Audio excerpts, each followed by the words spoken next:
Our video begins with Megan, the owner of Cascadia, a music company.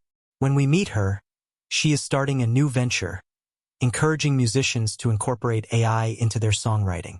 Having secured a major artist, Ari Phillips, they celebrate the success with champagne. However, this initiative doesn't sit well with her husband, John, a pianist. While he supports his wife because it's a lucrative business, he finds the idea soul-crushing. As a result, decides to quit music and turns to gardening at their home. The bigger issue is that Megan is deeply engrossed in her career, leaving John feeling sidelined. He wants them to start a family, but Megan is too busy to entertain the idea. On their way home from the party, John brings up the topic of having a child. Megan, however, brushes it off, insisting they wait until next year so she can focus on establishing her career before taking any leave. While in bed, Megan continues working, even when John tries to initiate intimacy. She dismisses him, saying she's too tired and suggesting they find another time. Frustrated and hurt, John gives up. The next day, Megan visits Humanix to meet her sister, Lila Richards, who specializes in creating AI robots. During their conversation, Megan confesses that her busy schedule leaves her with no time for John, making her feel guilty. Instead of prioritizing time with him, she comes up with a different solution. She believes the main issue in their marriage is her inability to meet John's intimacy needs. As it happens, Lila has been developing an AI robot designed as an intimacy companion. Megan decides to get a prototype for John, despite Lila's warnings about its potential downsides. Megan insists this is the only way to save her marriage, as she cannot meet her husband's demands for intimacy herself. Later, Megan finds John in the garden. When he asks for her help, she laughs, dismissing the idea by saying she's not cut out for gardening. Once inside the house, Megan introduces the robot to John as an anniversary gift. When he asks what it's for, she explains it's meant for intimacy.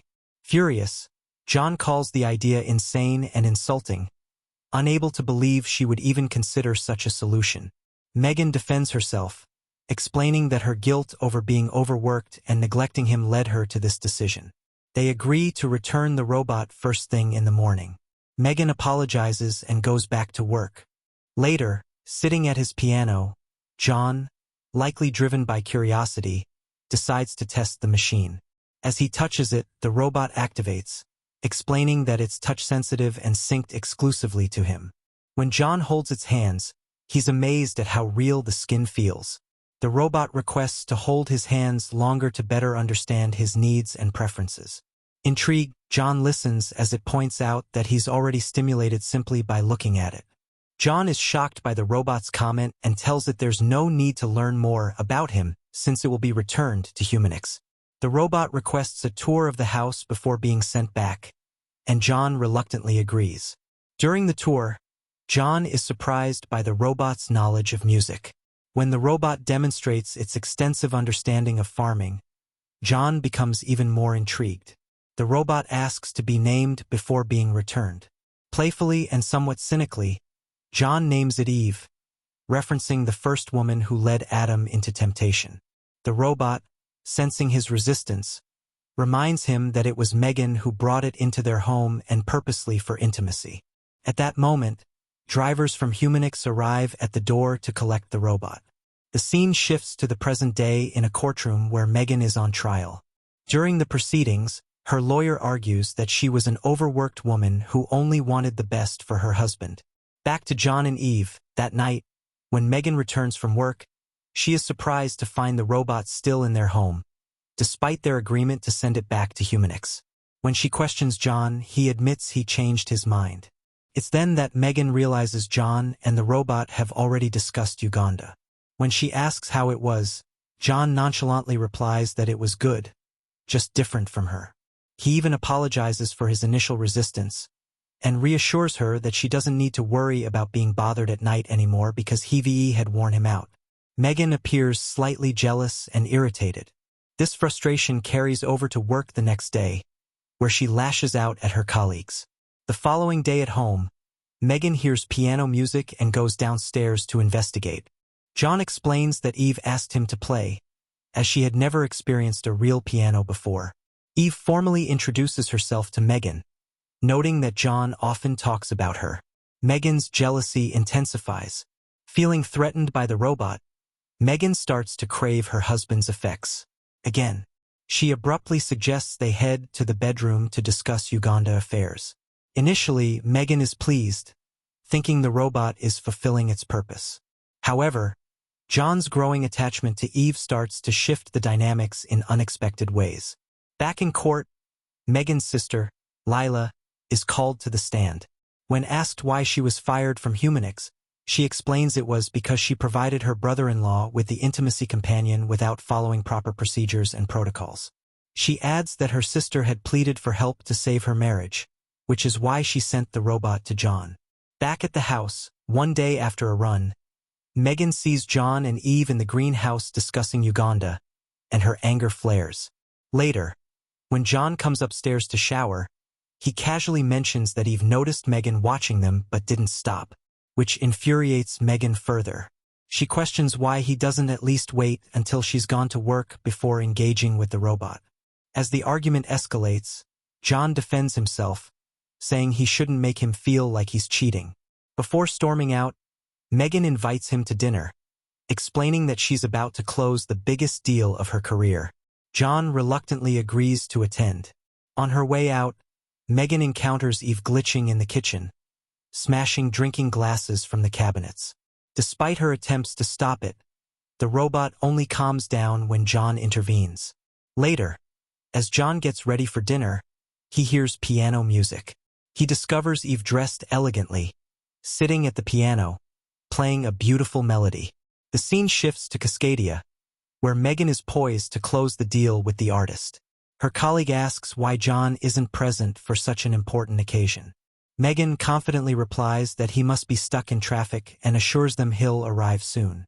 Meanwhile, back at the house, John and Eve are at the piano, deeply engrossed in their connection.